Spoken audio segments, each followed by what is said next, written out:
자, 오늘 이야기할 주제는 이 금리에 대해서 좀 더 디테일하게 이야기를 해볼까 하는데, 금리가 과연 언제쯤 상승이 되게 될 것이고, 상승이 된다면 몇 프로 정도 최대 상승이 될 것인가에 대해서 이야기를 해보도록 하겠습니다. 일단 바이든 대통령이 당선된 후에 연준에서 2022년에 2% 정도의 금리를 상승시키겠다라는 발표를 했습니다.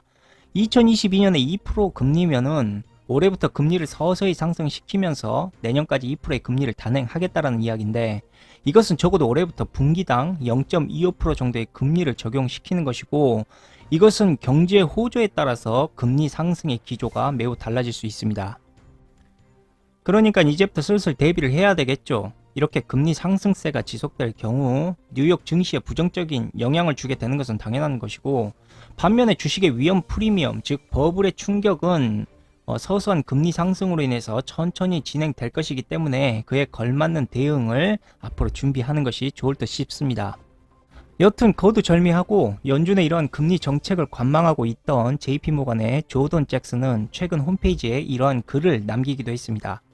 현재로서 연준의 금리 상승의 기조는 서서히 진행될 것이기 때문에 미국 10년물 국채 명목 수익률 역시도 2021년 말까지 연 1.5%에서 1.75%까지 오를 것을 예상하고, 이때 어쩔 수 없이 패드는 테이퍼링, 즉 양적 완화 차원에서 매달 매입하는 채권의 규모를 조금씩 줄이는 것을 고려할 수밖에 없게 될 것이고, 그렇게 되면 금리는 2022년 2% 이상 높아지게 될 것이다 라는 예측의 글을 남겼습니다. 그러니까 연준이 금리를 올리기 위해서는 우선 채권 매입을 줄이면서 달러를 찍어내는 통화량을 축소하고, 무모한 헬리콥터 머니 정책을 서서히 줄이는 것, 이것은 지금껏 항상 해왔던 반복적인 과정이었죠. 이 같은 과정을 깨닫기 위해서는 우선 화폐의 흐름을 알아야 되는데, 화폐 흐름의 생리는 대략 이렇습니다. 정부가 돈을 풀어 재정 적자가 늘어나게 되면 자연히 이자율이 높아지게 되면서 민간 분야의 비용은 부담이 되기 시작하고, 이것은 다시 투자 위축을 불러와 전반적인 경기를 침체시키는 과정을 만들어내는 것이죠. 이때 정부가 돈을 풀어서 경기를 다시 진작시키게 되면 실업률은 또다시 하락을 하고, 이것으로 인해 임금이 오르게 되면 인플레이션이 발생하는 것입니다. 이때 정부는 인플레 방지를 위해서 돈을 다시 회수하고 이자율을 조정하는 것 외에 별거 하는 게 없습니다. 사실상 글로벌 엘리트들이 항상 이렇듯 반복적으로 돈을 풀고 걷어들이면서 경제 부양을 추진했던 것이 지금까지 추진했던 모든 글로벌 금융 정책이었습니다. 바로 이 때문에 금융 전문가들이나 월가는 패드를 통해서 대부하는 미국 정부의 균형 재정 정책 계획에 따라서 항상 모든 눈과 귀를 쏠릴 수밖에 없는 상황이고, 패드와 정부의 균형 정책은 곧 새로운 경제 지표를 강조하고 분석하는 이러한 중심적인 역할로 성장해왔던 것입니다. 뭐 그런 말이 있지 않습니까? 물도 급하게 먹으면 체한다고. 그러니까 금리를 갑자기 2%대로 한 방에 올려버리면 경제가 박살나버리니까 채권 매입을 서서히 줄이면서 금리 단행을 해 나가는 것이죠. 이뿐 아니라 올해 금리 상승을 부추기는 또 하나의 이유는 바로 조 바이든 행정부인데, 이 바이든 행정부가 자꾸 미국 경제를 살리는 추가 부양책을 내놓다 보니까 그만큼 재정 지출을 확대할 수밖에 없고, 그로 인해서 생산과 소비가 촉진되는 이러한 기대치가 높아지다 보니 금리가 계속 상승할 조짐들이 보이고 있는 것입니다. 현재 1차 경기 부양책에 필요한 자금, 그러니까 1조 9천억 달러의 규모가 의회를 통과할 것으로 예상을 하고 있고, 이 공약들 중 일부는 의회 논의 과정에서 삭제될 것이다 라는 얘기도 들리기는 하지만, 어쨌든 예산 1조 원 이상의 투자비는 공약 삭제와는 상관없이 모두 쓰일 것으로 일단 결정이 났습니다. 말씀드린 것처럼 2조 달러에 가까운 규모의 바이든노믹스 부양책이 실시가 되면 2021년 회계년도, 그러니까 미 연방정부의 재정 적자는 3조 7천억 달러로 늘어날 것으로 관측을 하고 있고, 이것은 결국 추가 국채 발행이 필요하다는 뜻이며 부채가 더 과중될 수 있다고 말씀드릴 수도 있겠는데, 그렇다고 단기적으로 크게 걱정할 필요는 없습니다. 아무래도 이런 흐름이라면 바이든노믹스의 효과로 인해 경제가 살아날 때쯤 패드도 테이퍼링을 본격적으로 추진할 것이다 라고 보시면 되는데, 미국 경제가 살아나는 시기를 예측해 보자면 유럽과 맞물리는, 그러니까 는 여름쯤으로 일단 보이고 있고, 바이든노믹스 정책으로 인해서 이때부터 V자 회복을 기대할 것으로 보이고 있습니다. 결국 패드가 금리를 단행하는 시기를 바이든 경기 부양책과 서로 대조를 해봤을 때 올해 2분기에서 3분기 전후가 아닐까 한번 추측을 해봅니다. 모두가 아시고 계시겠지만 최근 미 국채 10년물 금리는 연 1% 이상으로 치솟았습니다. 이것은 바이든 당선으로 인해 민주당이 의회를 장악함에 따라 새로운 경기 부양책과 전염병 퇴치 기대 심리로 올해 금리가 얼마나 상승할 수 있을지 정확히 알 수는 없지만 이것을 굳이 예측해 보자면 적어도 패드의 간섭에 따른 최소 1% 이상의 금리가 올해 안으로 오를 것으로 추측을 하고 있습니다. 실제로 JP모건의 분석에 따르자면 금리는 작년 치열했던 대선 직후였던 11월 4일부터 오는 1월 15일까지 0.36% 정도 상승을 했고, 이 장기 명목 금리라는 것은 예상 실질 경제 성장률과 예상 인플레이션 기대치 기조에 의해서 오르는 것인데, 이번 상승세는 모두 장기 인플레 기대치를 통해서 상승을 했을 정도로 그 기대 심리의 급등이 매우 컸다라는 데 있습니다. 결국 현실적으로 경제가 성장하면서 장기 명목 금리가 올랐던 것이 아니라 바이든 정부의 새로운 경제 부양책과 글로벌 은행들의 인플레이션 분석으로 인해서 그 기대치가 높아져 올라갔다는 것이죠. 바로 이 점 때문에 연준은 바이든 정부의 기대치를 현재 전혀 수용하지 않고 있고, 바이든 정부의 미국 경기 부양책에 따른 그 결과에만 신경이 곤두서 있는 상황입니다.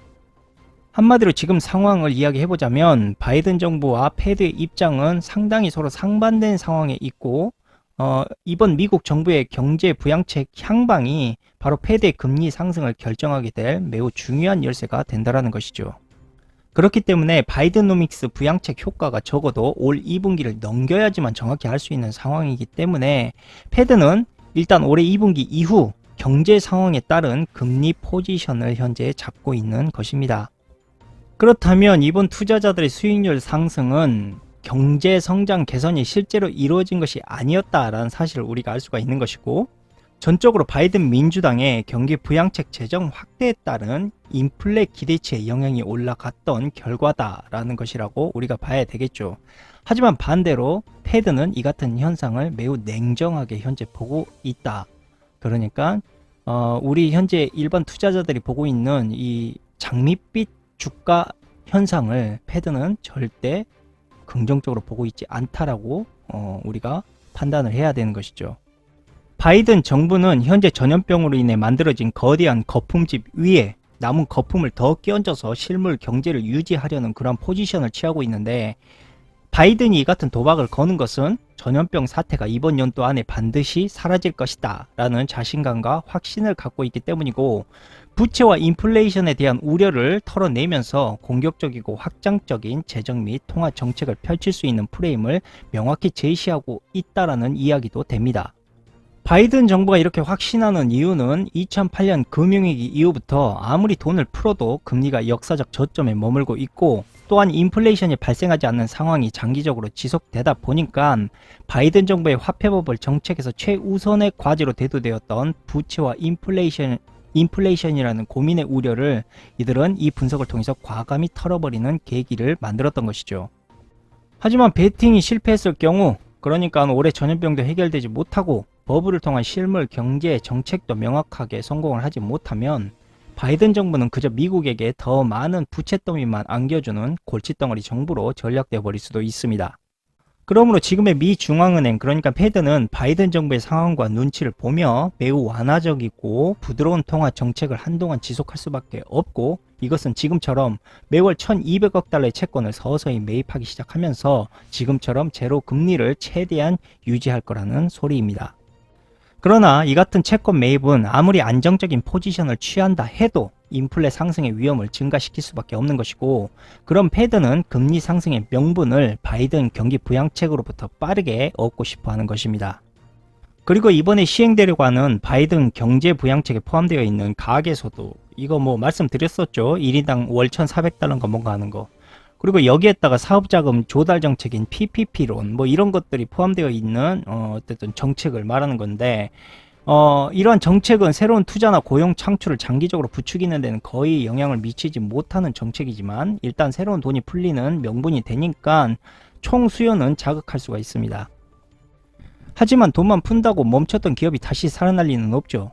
소비도 그만큼 이루어져야지만 기업들이 그동안 소비 위축으로 제대로 된 생산 시스템을 구축하지 못하고 있는 상황인 것인데, 이때 화폐를 풀어서 단기간에 소비를 활성화시켜 버리게 되면, 즉 수요와 공급이 경제 상황에 맞게 늘지 않게 되고 물가는 필연적으로 상승할 수밖에 없는 것입니다. 하지만 실질 경기가 살아나지 않는 소비는 단기간 소비일 뿐이고, 소비가 다시 위축되면 물가는 하락하기 시작을 하는 것이죠. 그래서 뱅크 오브 아메리카는 이번 인플레이션 기조를 단기적인 현상으로 보고 있다라고 말을 하고 있는 것입니다. 다시 한번 이야기해 드리자면, 미국이 인플레이션의 안정을 유지하면서 수요와 공급, 즉 총 공급을 확대하기 위해서는 트럼프 정부처럼 단순하게 돈만 풀어제끼는 행위가 아닌 소비에 따른 기업들의 생산 지원과 소비에 필요한 재고 구축, 그러니까 이러한 시간들을 충분히 고려해서 그 타이밍에 맞게 화폐를 풀고 경기를 부양시켜야만 한다는 것인데, 이게 어디 말처럼 쉬운 일이겠습니까? 단기간으로 국민들에게 뭔가는 보여줘야 되겠고, 그렇다고 충분히 시간이 남아 도는 것도 아니고, 이번 정부는 완전 진퇴양난의 상황인 것이죠.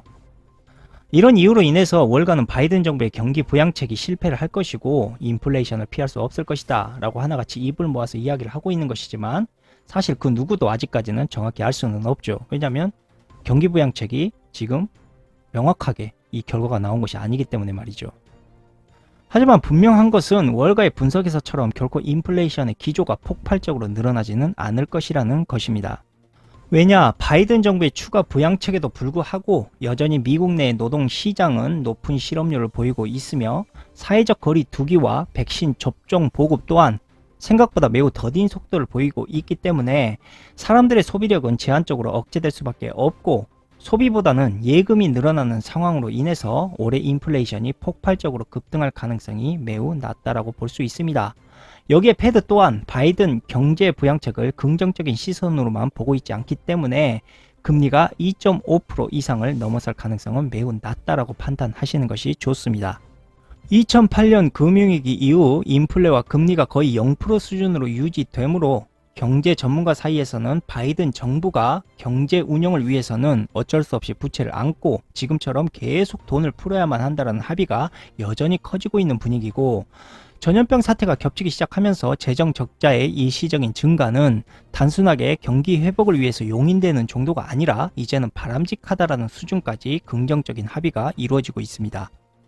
이 같은 긍정적인 여론은 만약 옐런이 장관으로 임명이 됐을 시 더 많은 정부의 재정 지출을 지원하면서 하락하는 경제를 끌어올리는 명분으로 사용할 수가 있는 것이죠. 현재 바이든 정부는 자넷 옐런의 자문으로 장기적인 제로금리의 여파를 긍정적으로 받아들인 상태이고, 더 이상 인플레를 고민하거나 우려하지 않을 것입니다. 이제는 오직 완전 고용에 가까운 실업률인 4%대를 복귀하기 위해서 돈 풀기를 아끼지 않을 것이고, 이번 연도 내에 전염병과 실업률 이 두 가지를 반드시 해결하려고 노력할 것입니다. 현재 미국의 단기 금리는 거의 0%대고 30년 장기 국채도 2% 미만의 금리가 아주 오랫동안 유지되고 있는 만큼 미국 부채가 현 경제 상황보다 빨리 커지고 있는 것은 사실이지만, 패드 입장에서 부채 수준은 현재까지 지속 불가능한 수준은 아니다 라고 판단을 하고 있고, 실제로도 지난해 부채가 4조 달러나 더 늘어나긴 했지만 금리 비용은 오히려 8%가 줄어드는 현상을 보였습니다. 이것은 단기간에 엄청난 화폐 버블을 양산시킴으로 인해 부채에 대한 이자 비용을 장기간으로 2% 밑으로 지속하게 하면서 부채를 갚아나간다라는 이야기를 말하는 것이고, 장기간 저금리 지속의 기조로 인해서 미국은 아직까지도 더 많은 부채를 감당해낼 수 있다라고 이렇게 판단을 하고 있는 것입니다. 그렇다면 의회 예산국과 패드는 왜 이렇게까지 저금리와 저인플레가 지속될 것이다 라고 판단을 하고 있냐? 물론 이론은 다양하지만 이 중에 중국의 요인을 가장 많이 이들은 거론을 하고 있습니다. 현재 중국 경제가 무섭게 성장을 하고 그에 따른 중국인들의 저축이 늘어나자 이 돈들이 모두 미국 국채에 몰려들기 시작하면서 세계적인 저금리 환경을 조성하고 있다는 것이죠. 벤 버냉키 전 연준 의장도 중국과 전염병 소비 위축에 따른 예금 현상을 두고 세계적인 예금자 과잉으로 지칭하기도 했고, 실제로 지난해 전 세계적으로 예금자들은 자신들 돈의 26%를 저축했습니다. 이것은 전염병으로 인한 소비 위축으로 인해서 갈 것 없는 돈들이 모두 예금으로 쏠리는 현상 때문이었습니다. 여기에 미국 등 선진국에서 민간 분야의 투자 부진도 한 요인을 꼽고 있습니다. 인구가 고령화되고 경제가 서비스 중심으로 부상하기 시작하면서 대형 투자 설비 수요가 적어진 탓인 것이죠. 또한 중국으로 공장들이 이전한 영향도 매우 컸습니다. 즉 중국 등 개도국에서 나온 값싼 제품들이 인플레를 억제하는 요인도 빼놓을 수 없었던 것이죠. 그렇다고 화폐버블의 위험한 도전이 장기적 제로금리로 모두 사라진 것은 아닙니다. 떨어질 대로 떨어진 제로금리 현상으로 인해서 잠시 시간을 번 것뿐이죠. 거두절미하고 바이든 행정부의 새로운 경기 부양안을 거론하지 않더라도 현재 미국 부채는 2050년이면 그 2배가 늘어나 국내 총 생산의 200%가 넘어가게 되어 있습니다. 이런 수준은 결코 지금의 금리를 지속할 수 없다라는 점을 옐런도 인정을 하고 있으며 바이든 차기 대통령은 이에 대비해서 고소득층 증세를 거론하면서 이러한 정책을 추진하고 있습니다. 세계 금융과 경제가 이러한 상황이다 보니까 금리는 무작정 올릴 수가 없고 대신 정부에서 원금까지 함께 갚아 나가야만 하는 원금 분할 상환 제도를 도입함으로 인해서 가계 부채를 강력하게 때려잡으면서 돈을 걷어내겠다라는 의지를 현재 보이고 있습니다. 결국 금리 상승과는 별도로 빚을 통해서 서민들의 고요를 어떻게든 빨아대겠다라는 정부의 의지는 실로 대단해 보입니다. 뭐 이런저런 구실을 만들어서 서민들의 마른 오징어를 신나게 짜내겠다라는 게 저들의 진짜 속셈인 것 같은데, 이로써 집값은 오를 대로 오르고 분할 상환 제도를 통해서 내 집 마련할 기회조차 빼앗아 가니까 한번 휜 허리를 다시 한번 휘어버리는 정신 나간 짓을 하고 있다라고 밖에 저는 생각이 들지 않습니다. 이렇게 되면 자칫 상환 부담으로 인해서 집값은 더욱더 상승할 수밖에 없고 집 하나 얻어보겠다라고 발악하는 서민들의 고통만 더 가중될 수도 있기 때문입니다. 물론 이러한 생각을 해서는 안 되겠지만 정말 이번 정부의 부동산 대책은 닭대가리가 추진한다 하더라도 이것보다는 잘하겠다라는 생각이 듭니다. 물론 바이든 정부의 초창기 제로금리에 따른 돈풀기는 단기적으로 우려가 산재해 있습니다. 올해 말로 예상되는 전염병 사태 종식 후부터 본격적으로 바이든노믹스의 돈풀기 후유증이 시작될 것이기 때문입니다.